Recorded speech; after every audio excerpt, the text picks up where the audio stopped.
किसी ने कहा मोस्ट हैंडसम विलेन, किसी ने कहा सुपरस्टार और कुछ लोगों ने सेक्सी सन्यासी का खिताब भी दिया विनोद खन्ना को। मुस्कुराता हुआ गुल खिलाता हुआ मेरा यार, मेरा यार, मेरा यार, मेरा यार।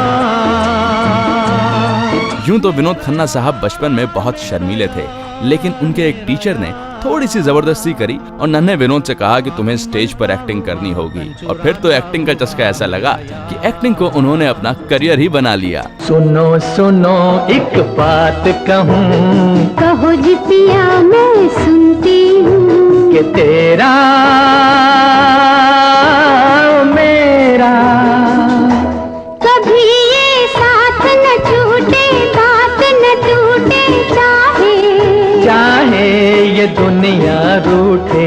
विनोद खन्ना एक बिजनेस फैमिली को बिलोंग करते थे और उनके पापा बिल्कुल नहीं चाहते थे कि उनके घर का लड़का फिल्मों में नजर आए, लेकिन उनकी माताजी के कहने पर उनके फादर ने विनोद खन्ना को 2 साल का वक्त दिया और कहा 2 साल में करियर बना तो ठीक है, नहीं तो वापस फैमिली बिजनेस में। और ये शर्त विनोद खन्ना ने मंजूर की।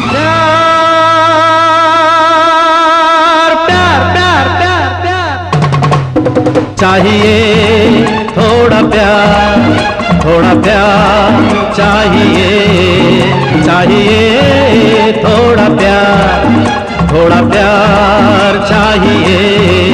जाने मन गुल बदन मेरी बात मानिए। किस्मत ने भी विनोद खन्ना का खूब साथ दिया और 2 साल में ही वो बन गए एक एस्टैब्लिश्ड एक्टर।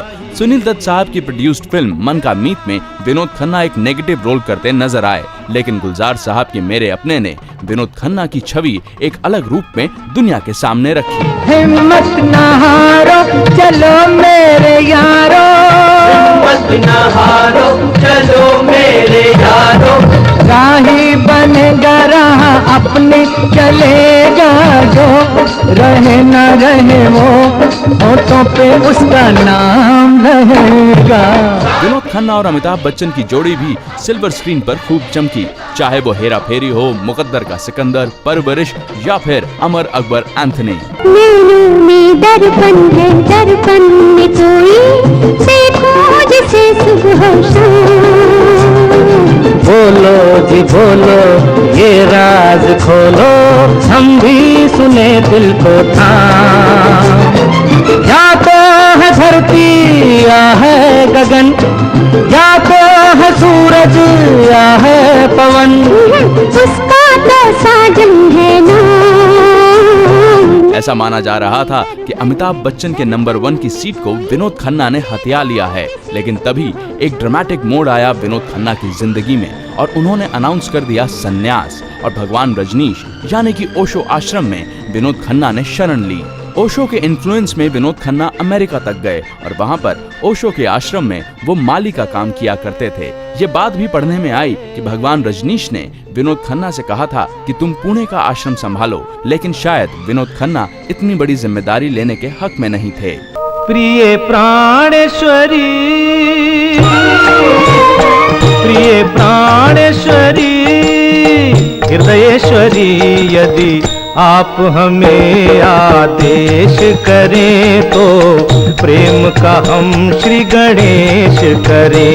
यदि आप हमें आदेश करें तो प्रेम का हम श्री गणेश करें। ये वो दौर था जब लोगों ने विनोद खन्ना को सेक्सी सन्यासी कहना शुरू किया और इसी दौर में विनोद खन्ना के परिवार को भी ढेर सी मुश्किलें झेलनी पड़ी। दुनिया ने विनोद खन्ना के बच्चों को ताने मारे कि तुम्हारे पिता एक बाबा के साथ भाग गए हैं तुम्हें छोड़कर, लेकिन जैसा हिंदी फिल्मों में होता है कुछ वैसा ही विनोद खन्ना की जिंदगी में हुआ। संन्यास छोड़कर वो वापस आए फिल्म इंडस्ट्री में और जिन फिल्मों के साथ उन्होंने किया कमबैक वो रही सुपरहिट कुर्बानी और दयावान। तू मसीहा, तू मोहब्बत, तू सनम, तू खुदा है। तू मसीहा, तू मोहब्बत, तू सनम, तू खुदा है।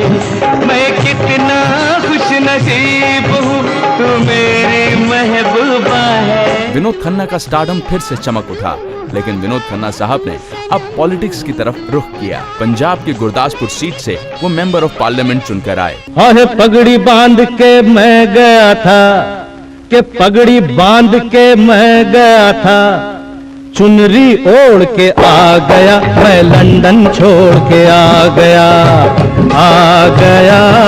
मैं लंदन छोड़ के आ गया मैं लंदन छोड़ के आ गया। लेकिन वो कहावत है ना, once an actor always an actor. Vinod Khanna ने एक बार फिर फिल्म रिस्क में वापसी की और अब हेमा मालिनी के डायरेक्शन में फिल्म टेल मी ओ खुदा में भी विनोद खन्ना नजर आएंगे। हाँ तो बातों की मुझको भी तमन्ना, तुम जो मानो तो कह दूं जरा सुनना,